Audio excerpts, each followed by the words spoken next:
जा पाती, लेकिन मैं लंगड़ी हूँ। गुड़िया बेटी, क्या आपको भी बेर खाने हैं? हाँ मम्मा, मेरा दिल तो बहुत है, मगर मैं लंगड़ी हूँ। मेरी बेटी लंगड़ी है तो क्या हुआ, उसकी माँ तो स्वस्थ है। चलो आज मैं आपको बेरी के पेड़ पर ले जाती हूँ। आप भी जग्गू कुक्कू की तरह डाल पर बैठकर खूब बेर खाना। अब जल्दी चलो। फिर एक टोकरी में गुड़िया को बिठाकर मम्मा चिड़िया भी घर से बाहर चली जाती है। खट्टा मीठा बेर है, दिल कर रहा है इसकी गुठली भी खा जाऊं। नहीं जग्गू, गुठली नहीं खाना, बेर बहुत है, तुम बेर को ही खाओ। मैं तो कुछ बेर अपने घर भी लेकर जाऊंगा। कोको दोस्त, वो देखें, आपकी मम्मा भी इसी तरफ आ रही है, शायद उन्हें भी खट्टे मीठे बेर खाने होंगे। फिर मम्मा चिड़िया गुड़िया के साथ पेड़ पर बैठ जाती है। गुड़िया तो कई महीनों के बाद घर से बाहर आई थी, वो बहुत खुश होती है। यहाँ कितना अच्छा लगता है, खुला आसमान, चारों तरफ पेड़ पौधे और ताजी ताजी हवा। लो गुड़िया बहन, ये बेर खाओ, ये और भी मजेदार है। ऐसे वो तीनों गुड़िया को बेर तोड़ तोड़ कर खिलाते हैं। दूर छिपी हुई बुरी चील उन पर नजर रखे हुई थी। अरे वाह, एक साथ चार चार शिकार है, किसी एक का खात्मा तो हो ही जाएगा, बड़ी तेज भूख लगी है। फिर वो बुरी चील धीरे धीरे बेरी के पेड़ तक पहुंच जाती है और एकदम से उन्हें घेर लेती। जग्गू और कुक्कू तो डर के मारे मम्मा चिड़िया के पीछे छिप जाते हैं। सब ऐसे ही खड़े रहो, अगर एक भी भागा तो कच्चा चबा जाऊंगी, बड़ी तेज भूख लगी है मुझे। नाना चील जी, हमें जाने दे, हमारी जान बख्श दे, छोटे बच्चों पर रहम करें। नाना चिड़िया, किसी एक को तो अपना शिकार बनाकर ही खाऊंगी।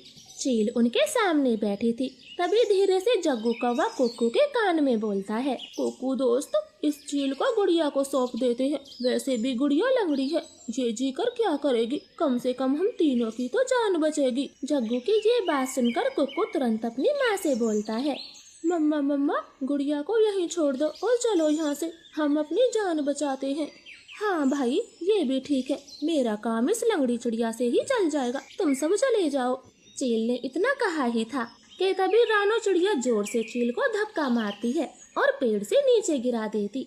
जग्गू कुक्कू, गुड़िया को साथ लेकर यहाँ से भाग जाओ, मैं इस चील को आपके पीछे नहीं आने दूंगी, बेटा जल्दी से भागो यहाँ से।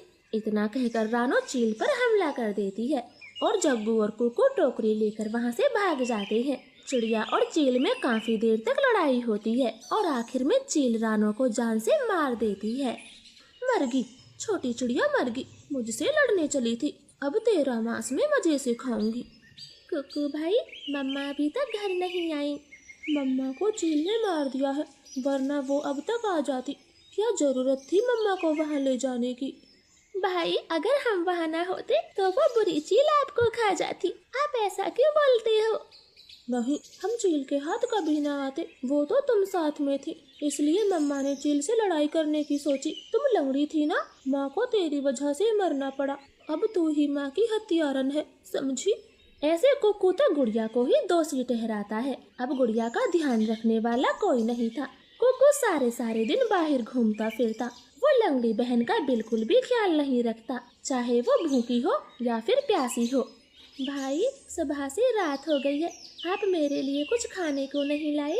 जंगल में भोजन की कमी हो गई है, अपना पेट भरना ही बड़ा मुश्किल है, ऐसे में तेरे लिए दाना कहाँ से लाता? ऐसा बोलकर कुक्कू तो सो जाता है। गुड़िया को पूरी रात नींद नहीं आती, क्योंकि वो तो कई दिनों से भूखी थी।